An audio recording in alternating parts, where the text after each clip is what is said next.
Recently, I learned about the day that 19-year-old Bobby Jackson left this world, and I felt that it was important that I share his story because I don't want him to be forgotten.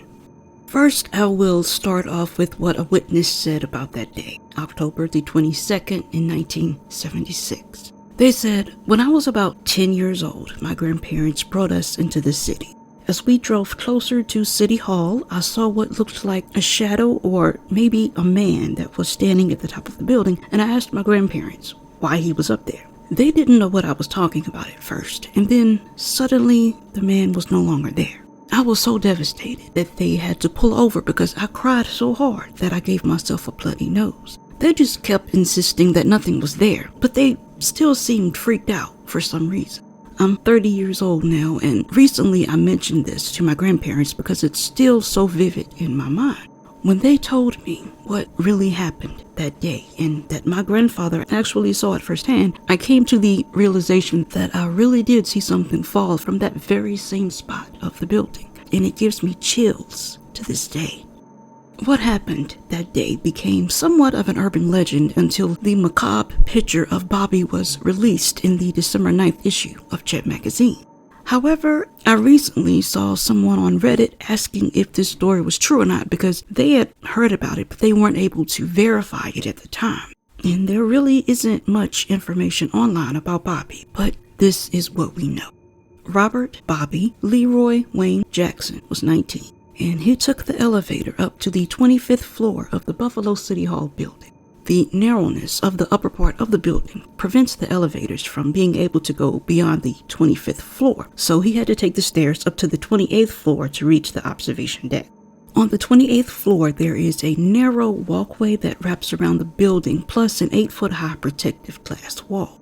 According to the City Hall building's sign-in book, Bobby arrived at the observation deck around 2 p.m. He approached a security guard and asked him for directions to the restroom, and then he returned about 8 minutes later. The security guard said that he looked out through the glass wall, and then I saw him wiping his eyeglasses on his jacket, so I gave him a Kleenex.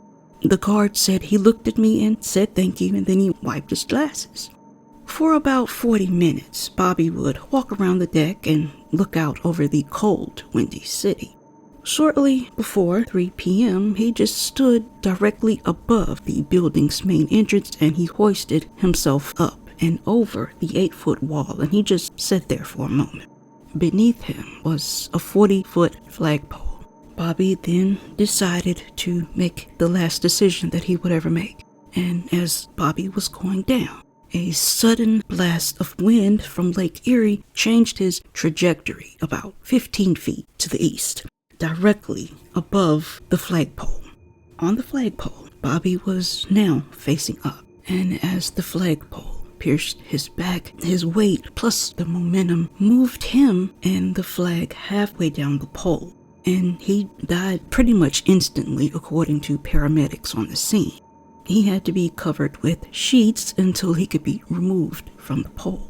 Now, thankfully, only a handful of people actually witnessed this. So by 3 p.m., more than 200 people were standing around in Niagara Square because sirens were blaring, police lights were flashing, and authorities were frantically giving out orders.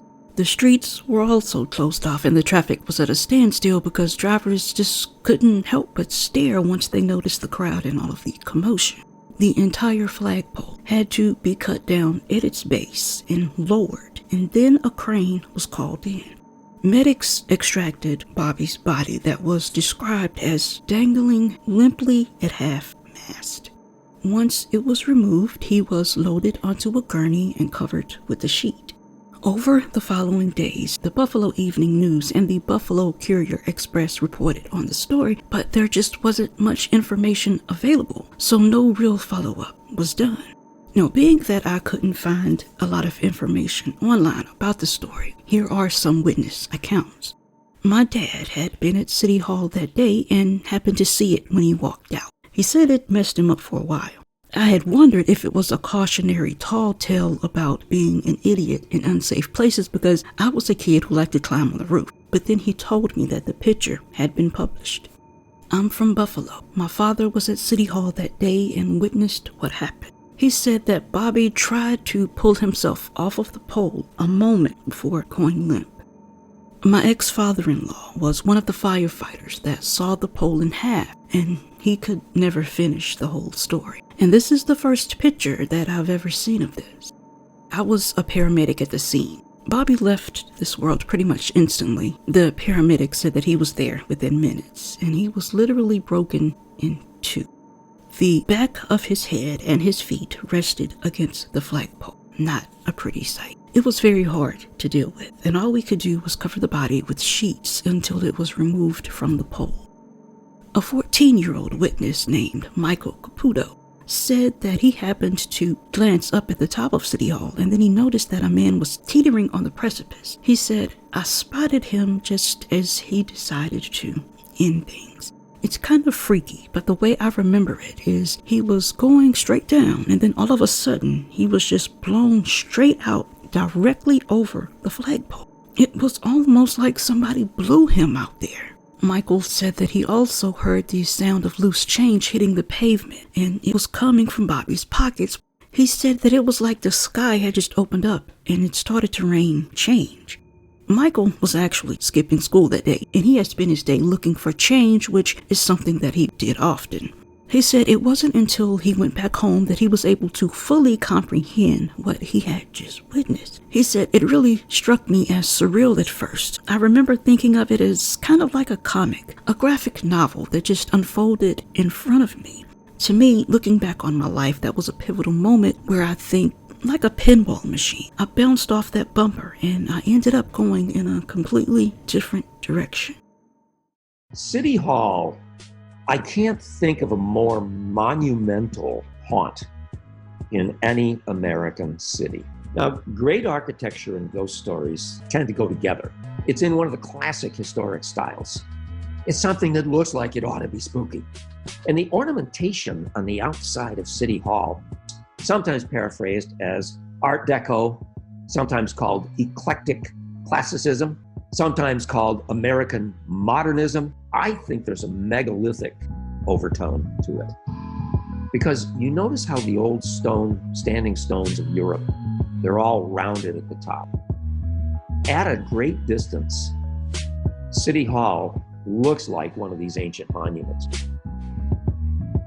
We must never forget that the McKinley Monument, the obelisk, is right here. But if you stand at the McKinley obelisk in a position that you're looking straight up, dead center of the tower, all you do is look to the east and you see another obelisk. The point is, this is a ley line. It is a connector of powerful sacred sites, a straight line. Whoever set this system up was, as the mystics would say, plugged in. As a suicide spot, City Hall reminds me of Niagara Falls. People who go over Niagara Falls, well, let's say in 200 years, there have been survivors. And they've often interviewed the survivors and said, "Why did you decide to kill yourself?" And about half of them say, "I didn't." It's like something pulled them to do it. You know, when you jump off of City Hall, you don't really have a plan B. But it does make you wonder if any of them would have said the same thing, like, "I was just overwhelmed by the power." Neither Bobby's mother or his younger brother, Lee, believed that Bobby chose to do what he did. They suspected foul play. Bobby had even talked to his mother that morning, and he told her what he wanted to eat that evening. And she received the call after she had finished cooking. Regarding the foul play, a police sergeant said that it would be practically impossible for someone to throw a person over the 8-foot glass wall and then 15 feet away from the building, which is what would have obviously had to happen for Bobby to land on the flagpole the way that he did. But what if the person wasn't planning on impaling him, just pushing him off? But if that happened, how would they be able to get him over the 8-foot wall? And if that is what happened, why didn't anyone see it? Now, according to Bobby's assistant principal, Bobby was one of those students who went through 4 years of high school. He did his work and he didn't get into any trouble. He later went on to enroll at the University of Buffalo as a psychology major. Bobby's brother Lee said that his brother's main goals in life were the pursuit of love, knowledge, and money, and he was good at chess. He also said that Bobby was cool and not at all unhappy. To his family, nothing indicated that he was depressed in any way. However, a passage from Bobby's diary kind of hints that he was dealing with something. He wrote that life is not fair and never has been. It may have been fair once, but don't count on it. So to this day, there is still an air of mystery surrounding Bobby's horribly gruesome and public death. Unfortunately, he wasn't the only person that chose Buffalo City Hall as their final destination. And in response to a 2014 FOIA request regarding records related to the case, the Buffalo police captain issued a formal statement that said, "The Buffalo Police Department has conducted an extensive search for these records and have been unable to locate them."